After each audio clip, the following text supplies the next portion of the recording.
Mereka bilang ini Rp1.000. Ya kan? Tapi makin lama di dalam isi riba, Rp1.000 yang dulu bisa dipakai untuk membeli 50 kg emas pada tahun 46, ketika pertama kali diberikan rupiah, hari ini diberikan tukang parkir pun tidak mau. Maka mereka ganti gambarnya dengan Soekarno-Hatta, nolnya ditambah 2, menjadi 100.000. Yang 99.000 dari mana? Ya kan? 99.000 dari mana? Dan kalau ini kita belah 2, dibelah 4, mau saya kasih 4 mahasiswa. Kemana samannya tadi itu nilainya? Ya, ini seperti sihirnya Fir'aun yang menjadikan tali sebagai ular. Nah, orang Amerika bilang, pedagang Amerika, saya juga punya kertas sendiri, namanya greenback. Tapi kertas saya punya 10.000 kali lipat dari kertas saudara. Jadi kalau Bapak Ibu sekalian, adik-adik pergi ke Washington sana, ke New York, bawa uang 100.000. Belum tentu mahasiswa punya uang 100.000 kan? Harus bekerja 2 hari untuk mendapatkan uang 100.000. Pergi ke Washington, saya mau beli Coca-Cola 1 botol. Apa mereka bilang? Apa mereka bilang? Ini kertas funny. This is funny paper. Gak laku. Tapi siapapun datang ke Ternate dengan $100, you punya cengkeh, berikan pada saya. Saya mau beli, you punya Coca-Cola, tapi saya minta 1 truk. Apa yang kita lakukan? Kita berikan Coca-Cola 1 truk, karena mereka bilang, mereka bisa yakinkan kita, selembar kertas mereka 10.000 kali lipat dari lembar kertas kita. Dan mereka bilang, kita punya kertas tidak laku, mereka punya kertas laku di seluruh dunia. Betul nggak? Dengan cara itulah seluruh cengkeh Ternate habis. Pala Ternate habis. Seluruh kekayaan Ternate habis, hanya diganti dengan byte komputer. Dengan cara itulah kemiskinan dan pemiskinan dilakukan oleh para bankir. Jadi banking is crime. And bankers are the criminal. Dengan sihir ini. Ya. Nah, dan ini baru satu fase. Saya minta satu tahap lagi untuk menjelaskan dengan uang kertas yang sudah merupakan kezoliman ini, ya, itu menjadi berlipat ganda zolimnya melalui banking system, di mana ini digelembungkan. Kalau tidak ada bank, kalau saya punya uang 100.000 dipinjam oleh Ustadz Nur, maka uang saya habis. Saya akan memiliki kembali kalau dikembalikan. Tapi dengan banking system, kalau uang ini saya hutangkan, dia beranak pinak. 20 kali lipat. Uang 100 miliar, kalau ditaruh di bank, maka bank detik itu mencatatkan dalam bukunya punya uang 100 miliar. Betul nggak? Dan itu dilegalisir oleh pemerintah. Bahwa you boleh mengakui itu sebagai milikmu. Dan bagi bank, uang titipan ini liability. Maka dia harus sewakan. Dia harus pinjamkan dengan bunga kepada orang yang mau beli rumah tidak bisa beli rumah, mau beli mobil tidak bisa beli mobil. Jangan khawatir, saya beri kredit, tapi harus tahan 10% untuk cadangan, ya kan? Dan semua orang dibikin miskin. Misi pokok bank adalah membuat semua orang miskin supaya tidak mampu membeli apapun kecuali berhutang melalui bank. Maka ketika 100 miliar ini diterima bank, maka dia bisa mengutar itu 20 kali dengan bunga katakanlah 10%. Maka dia akan mendapatkan dari bunganya saja 180 miliar. Jadi kalau bank bilang saya ngasih bunga hanya 10%, dia akan dapatkan 200%. Dan dari pokoknya yang dia putar itu, maka dia akan dapatkan 20 kali 90 miliar. Coba lihat, maka terciptalah uang 1,9 triliun, hampir 2.000 triliun. Padahal uangnya berapa tadi? 200 miliar. Yang 1,8 triliun dari mana? Angin, sihir. Tidak ada. Itu sebabnya setiap bank dijaga oleh satpam. Supaya mengesankan bahwa di bank ada uang. Tidak ada uang di bank. Itu kenapa setiap pegawai bank pakai jas, pakai dasi. Supaya orang yakin bahwa uangnya dijaga dengan baik. Karena di situ tidak ada uang. Dan itu sepenuhnya pengelabuan. Jadi bank itu adalah arisan berantai. Kalau kita datang mengambil uang, tapi orang bisa bilang, tapi kalau saya ngambil uang di bank kok ada? Uang siapa yang diberikan? Uang Anda sudah nggak ada. Jadi orang percaya bahwa bank adalah tempat yang paling aman menyimpan uang. Bank adalah tempat paling tidak aman menyimpan uang. Belum Anda keluar dari pintu bank, uang Anda sudah nggak ada. Pembuktiannya gampang. Datang pada hari yang sama, minta saya mau ambil uang saya hari ini. Potong telinga saya kalau Anda dapat uang, kecuali 10% dari nasabah. Bisa dipahami? Ya. Uangnya tidak ada. Itu. Nah, tapi yang perlu dipahami adalah akibatnya. Kalau kita tadi punya uang 100.000, di sini ada satu handphone, maka berapa harga handphone ini? Ceteris paribus kata ekonom. Maka harga handphone ini ada 100.000, ya kan? Tapi ketika ini digelembungkan menjadi 2 juta, sementara sumber daya alamnya tetap, berapa harga handphone ini? Menjadi 2 juta. Dan itu mereka bilang inflasi. Jadi inflasi adalah kebohongan. Lihat ya, dulu ketika Republik Indonesia didirikan, uang yang pertama dicetak adalah 1 sen, paling besar 100 rupiah, 600 rupiah. Uang 1000 pernah didesain tapi tidak dicetak karena terlalu besar. Karena dengan 1000 Anda sudah dapat beli emas setengah kilo. Pada waktu itu 1 gram emas hanya 2 rupiah. Dan mereka berjanji, jangan khawatir, setiap rupiah saya jamin dengan 1,5 gram emas. Sampai sekarang itu berlaku Undang-Undang tahun 46. Nah tapi lihat, karena uang kertas itu sihir, dicetak makin banyak, nilainya merosot. Bebeknya mah tetap, cengkehnya tetap, palanya tetap, tapi nilai uangnya yang merosot. Maka mulai tahun 52, ini pertama kali by the way, ini Bank Indonesia baru muncul tahun 52. Bank Sentral Republik Indonesia itu bukan Bank Indonesia, dulu namanya BNI 46. Tapi Belanda tidak mau. You mau merdeka, you mesti nurut saya. Hentikan BNI 46, ganti dengan bank saya, The Jeffers Bank, menjadi Bank Indonesia. Dan hentikan uang Republik Indonesia, ganti dengan uang saya, Guilders, yang kemudian berubah menjadi uang Bank Indonesia. Oke? Nah, begitu muncul tahun 52, rupiah sudah mulai tidak laku. Dibikinlah uang 1.000 rupiah. Ringkas cerita, tahun 57, uang 1.000 sudah mulai tidak laku. Dibuatlah 2.500 rupiah. Dibuatlah uang 5.000, pertama kali muncul 64, uang 10.000 rupiah. Pak Kano bilang kita sudah terlalu miskin. Maka uang 1.000 digunduli menjadi 1 rupiah yang disebut senering. Tapi tidak lama kemudian muncul lagi. Karena uang kertas adalah penipuan. Worthless. No value. Ringkas cerita, Pak Harto dibilang berhasil dalam pembangunan, dia bikin uang 50.000 rupiah. Dengan gambar Pak Harto dan kapal terbangnya. Tapi inilah ilusi yang lain. Inilah sihir yang lain. Semakin besar uang Anda bukan semakin kaya. Semakin uang besar Anda berarti semakin miskin. Bisa diikuti? Maka ketika terjadi krismon, rupiah makin tidak laku, harus dibikin uang 100.000. Dan sekarang uang 100.000 sudah mulai tidak laku. Ibu-ibu sudah komplain kalau pergi ke pasar dengan 100.000. Betul nggak, Bu? Sudah tidak bisa beli apa-apa ini. Maka mereka dua pilihannya. Pilihan pertama adalah mereka akan mencetak uang 200.000, 500.000. Tapi tidak mungkin. Komputer sudah nggak bisa menghitung. Kalkulator nggak bisa menghitung. Hang. Terlalu banyak nolnya. Pilihan kedua adalah digunduli nolnya, redenominasi. Jadi redenominasi itu bukan untuk mengatasi inflasi, tapi untuk menutupi inflasi. Jadi itu adalah pengelabuan di atas pengelabuan, di atas pengelabuan, di atas pengelabuan. Gitu. Ya.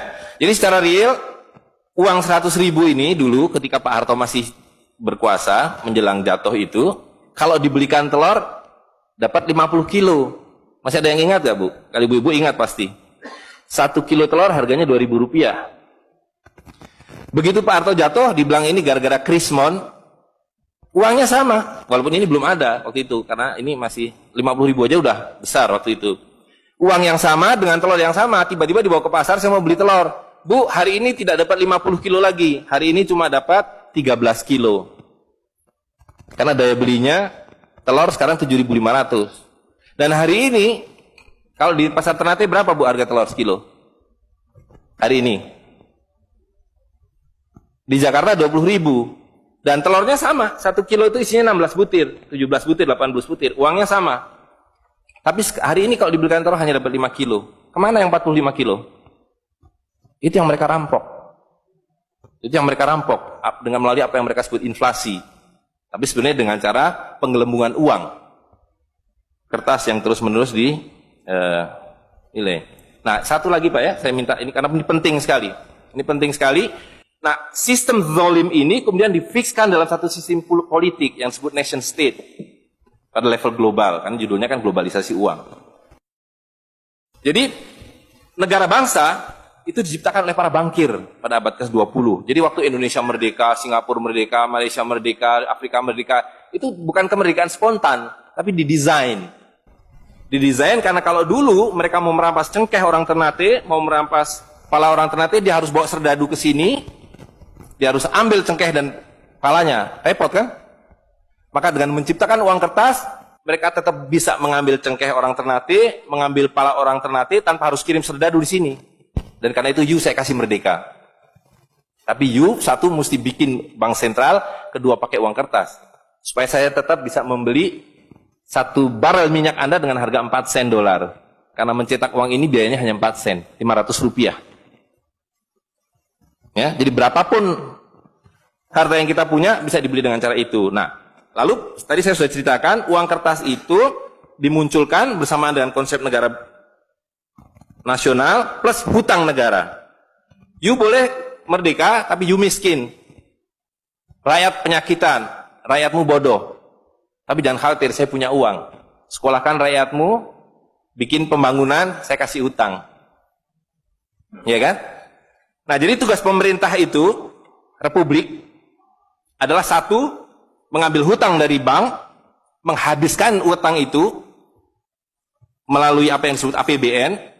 Lalu dulu mereka tanya, jadi bagaimana saya membuat APBN? Jangan khawatir, sekolahkan anak-anak pintar kamu ke Berkeley, ke Chicago, ke Harvard. Mereka dididik untuk membuat pembangunan.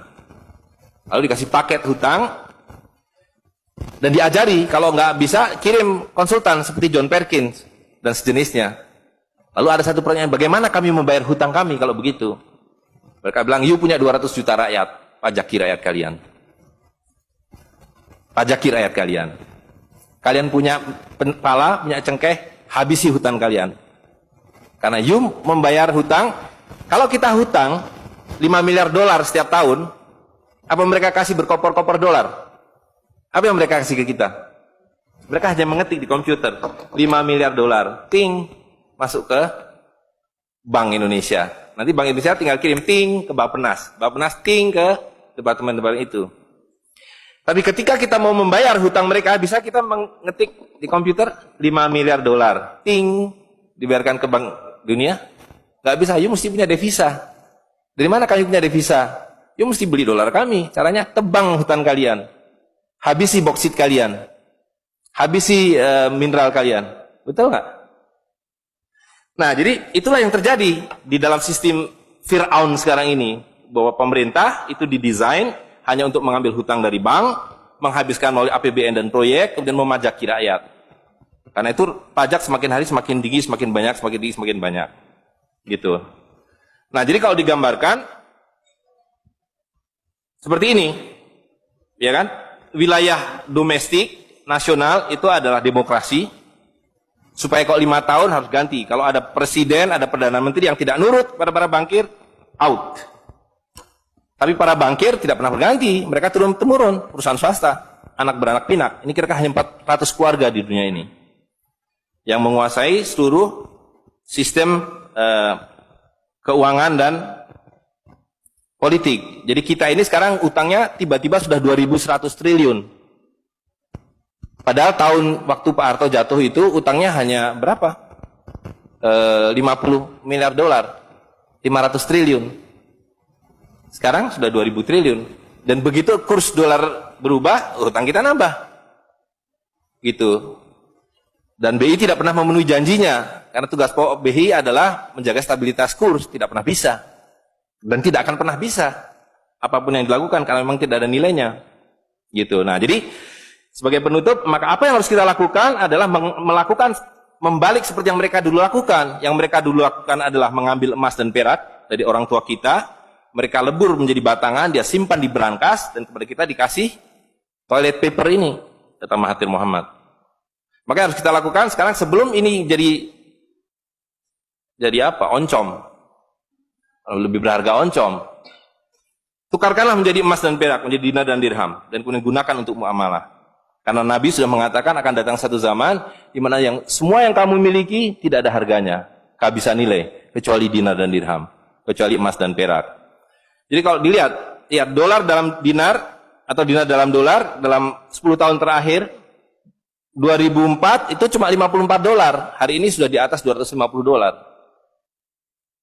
Dan lihat, menipunya uang kertas ya. Kalau kita pakai untuk menyimpan naik haji, kalau Anda menabung dolar, maka tiap tahun naik. Saya sudah hitung ini, dan ini valid sekali. naik setiap tahun itu 3,5%. Kalau Anda menyimpan rupiah, setiap tahun naik 5%, nggak nyampe-nyampe. Tapi kalau Anda menyimpan dinar, maka dia akan turun 8% setahun.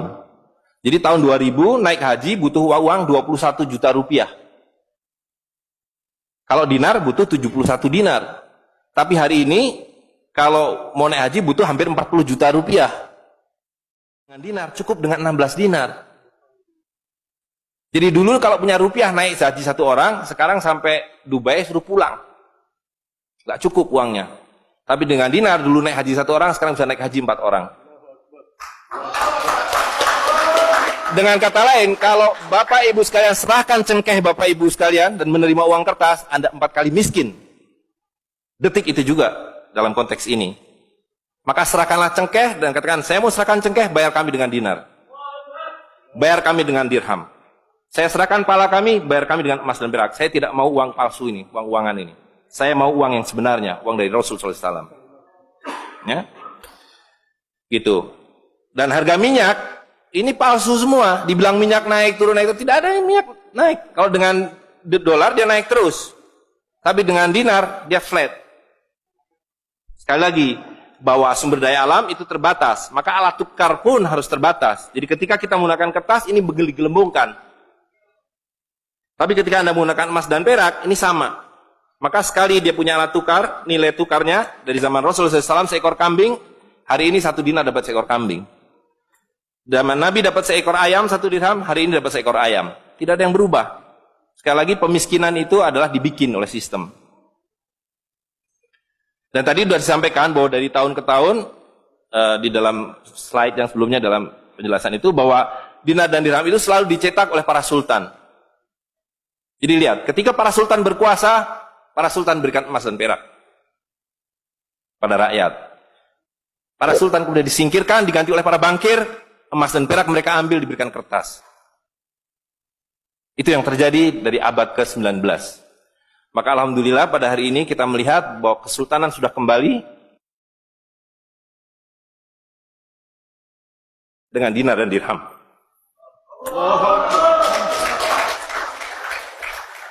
Dan ini adalah awal berakhirnya sistem riba. Ini adalah awal dari janji Allah SWT, yamhaqwahu riba wa yurbi sodakotan. Aku suburkan sedekah dan aku hancurkan riba. Kehancuran riba ditandai dengan seperti apa yang dikatakan Nabi, kehancuran mata uang kertas.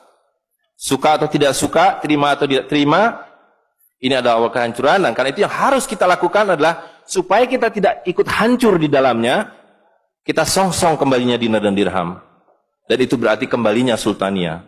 Dan Ternate adalah awal dari kembalinya dinar dan dirham dan sultania bersama dengan Kesultanan Cirebon, bersama dengan Kesultanan di Sulu. Jadi sekarang sudah ada 3 sultan yang mencetak kembali dinar dan dirham. Dan ini akan mengawali kembalinya dinar dan dirham di seluruh dunia.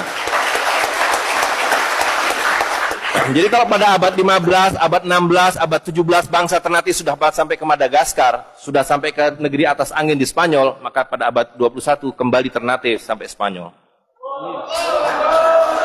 Ternate sudah kembali sampai Afrika Selatan, sudah sampai Eropa melalui dinar dan dirham yang berlaku di seluruh dunia. Orang Amerika tidak bisa mengatakan emas saya 5 kali lipat dari emas saudara, tidak bisa. Emas kami dari Ternate sama harganya dengan emas kalian. You 1 dinar, kami 1 dinar. You 1 dirham, kami 1 dirham. Itulah keadilan. Ya. Jadi karena itu Bapak Ibu sekalian, yang terakhir sekali saya ingin sampaikan, dinar dan dirham yang kita bicarakan ini tidak ada artinya kalau berhenti hanya di dalam ruangan ini. Dinar dan dirham harus segera berkemerincing di kota Ternate. Dan Anda semua yang harus memulainya. Tadi 2 orang sudah menyatakan diri sebagai relawan Jawara, jaringan wirausahawan dan pengguna dinar dirham Nusantara. Maka dalam waktu sebentar, insya Allah di Ternate, dari 2 orang ini akan menjadi 2.000 orang yang menggunakan dinar dan dirham. Ya, dari 2.000 akan menjadi 200.000. Seluruh penduduk Ternate menggunakan dinar dan dirham. Dan Kanjeng Sultan dari beberapa waktu yang lalu sudah mulai membagikan zakat dalam dirham. Jadi di Ternate itu sekurangnya sudah ada 1.000 orang memiliki koin dirham yang dibagikan oleh Sultan. Dan itu adalah awal. Ini baru awal dari kembalinya Islam dan berakhirnya kedzaliman.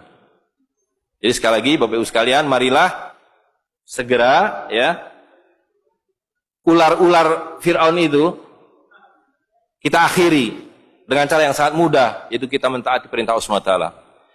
Allah SWT mengatakan wa halalul bai' wa harrama riba. Aku halalkan berdagang dan aku haramkan riba. Dan uang kertas adalah riba par excellence. Di dalam uang kertas ini ada 2 riba sekaligus. Ya, jadi saya kira itu saja.